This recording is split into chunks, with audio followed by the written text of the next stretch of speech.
Kali ini kita akan mencoba untuk login sebagai guru bimbingan konseling. Jadi di dalam e-belajar ada fitur bimbingan konseling antara guru BK bisa berkomunikasi dengan siswa-siswa, kemudian bisa mencatat sanksi-sanksi siswa sebagai manajemen sanksi, kemudian bisa memberikan tugas, memberikan pelayanan dan lain-lain untuk kebutuhan bimbingan konseling di sekolah. Seperti ada konsultasi dan lain-lain.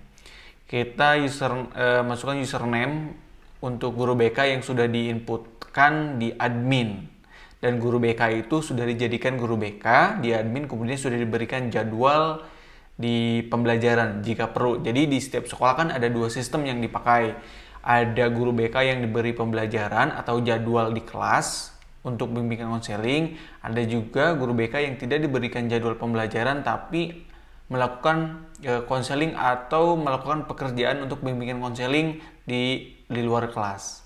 Jadi kalau di belajar ada dua-duanya, di mana guru BK bisa melakukan bimbingan konseling, bisa berkomunikasi dengan siswa, kemudian bisa memberikan tugas, ujian, UTS dan yang lainnya.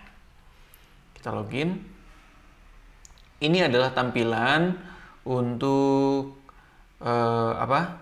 BK, di mana di sini itu tidak jauh berbeda dengan tampilan guru pada umumnya, di mana di dalam fitur guru mungkin hanya ada menu evaluasi mata pelajaran sampai data kelas, tetapi karena kita login sebagai guru plus sebagai guru BK, ada fitur tambahan seperti konsultasi siswa, sanksi siswa, dan manajemen pelanggaran.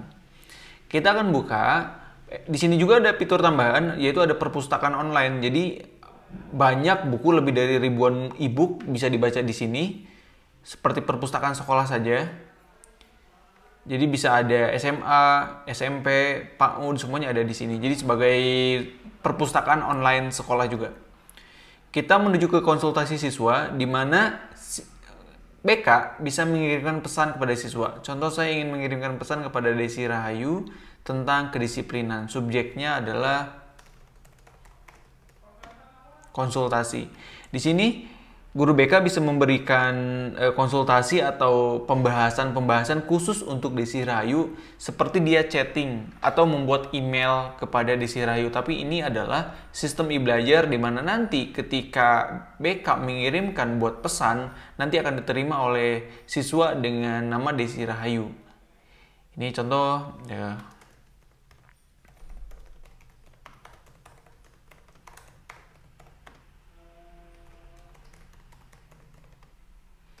Atau apa isinya. Ini juga bisa input gambar dan lain-lain, itu bisa disimpan. Coba kita kirim pesan.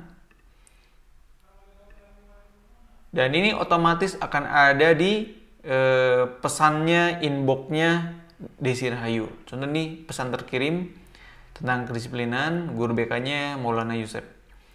Kemudian di sini juga ada sanksi. Oh ya, kita diklik di sini ada kayak bentuk chatting lah, kita konsultasi dan yang lainnya. Kita pergi ke sanksi siswa. Di sini ada jumlah berapa pelanggaran siswa di sekolah ini, kemudian yang konsultasi ada berapa, master pelanggarannya ada berapa. Contoh di sini kita buat sanksi siswa. Namanya contoh Yusef, pilih pelanggan. Nah, pelanggaran ini masih kosong karena di sini manajemen pelanggaran masih kosong. Kita buat contohnya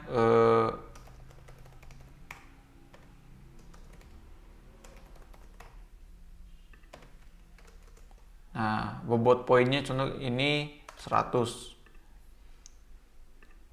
Tambah pelanggaran, kemudian kita tambah lagi. Biasanya datang terlambat, poinnya 30.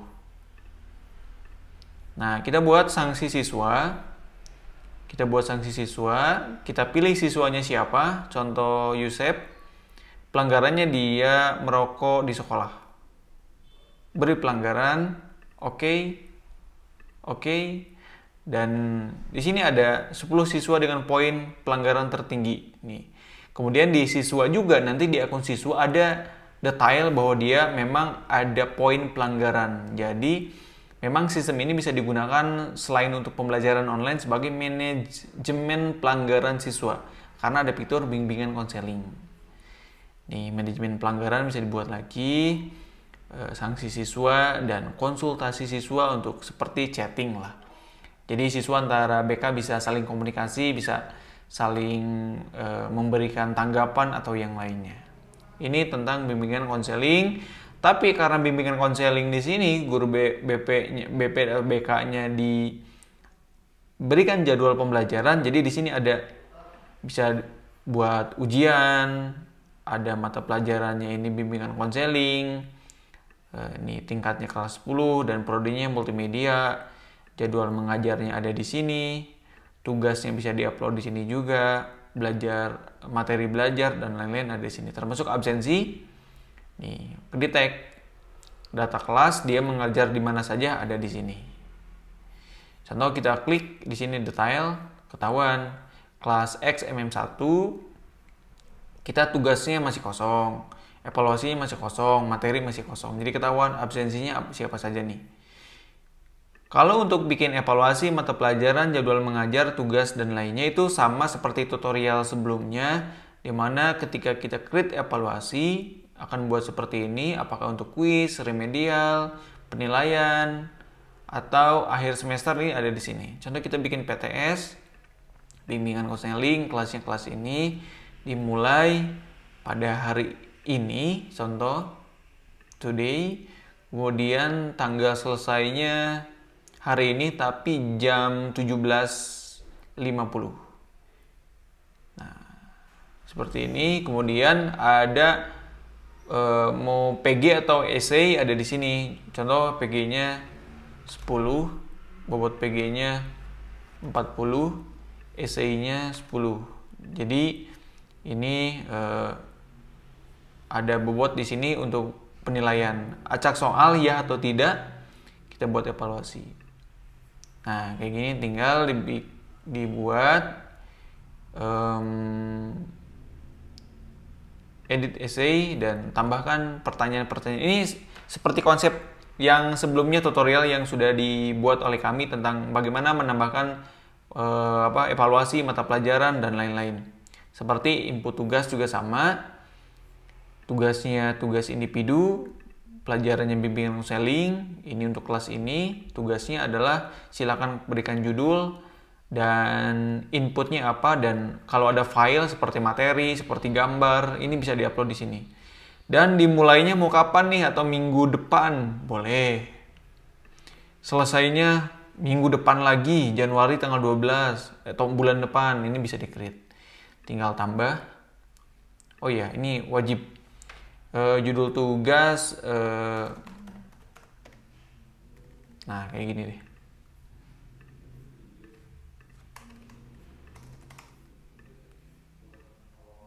Nah, ini ada tugas, statusnya unpublished. Tapi kalau kita publish, tugas ini akan langsung muncul di akun siswa. Jadi kalau kita mau tutup atau mau jangan dikasih tahu dulu, oke, di unpublish terlebih dahulu. Jadi ada dua kondisi di mana kita bisa membuat sebuah tugas tapi belum mau dipublish.